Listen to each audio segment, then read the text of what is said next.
Hello guys, I'm back. For today's video, ituturo ko sa inyo kung paano magbabayad ng SSS contribution sa SSS app gamit ang Maya account. Welcome to my channel. Please subscribe. Nung mga nakaraan, ibang e-wallets app ang ginamit ko para magbayad ng contributions. Ngayon naman susubukan natin gumamit ng Maya account sa pagbabayad. Yan ang ituturo ko. Basta sundan nyo lang ako. Let's do this. Syempre sa pagbabayad ng contributions, kailangan mong mag-login sa mismong SSS app or SSS account mo.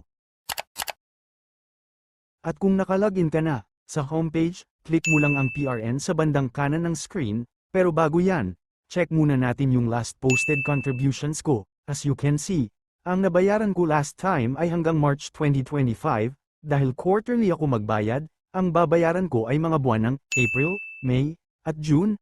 So tuloy-tuloy tayo. Pagkatapos mong maklik ang PRN, dadalhin ka niyan sa contributions, then, makikita mo dyan ang details ng babayaran mo. Sa bandang kanan pa rin, merong pay button, click mo lang yan.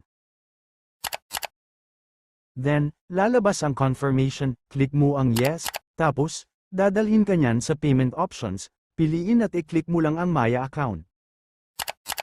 Tapos niyan, lalabas ulit ang details mo, double check mo lang lahat, at kung ayos na, click mo na ang OK, re-redirect ka niyan sa iyong Maya account, mag-login ka lang, para po sa protection ng aking account, hindi ko na ipapakita kung paano mag-login.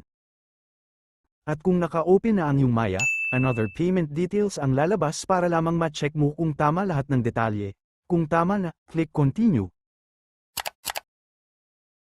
Dadalhin ka niyan sa confirm payment. Kung mapapansin mo, may mga charges ang transaction gaya ng convenience fee at service fee na umaabot din ng 16 pesos.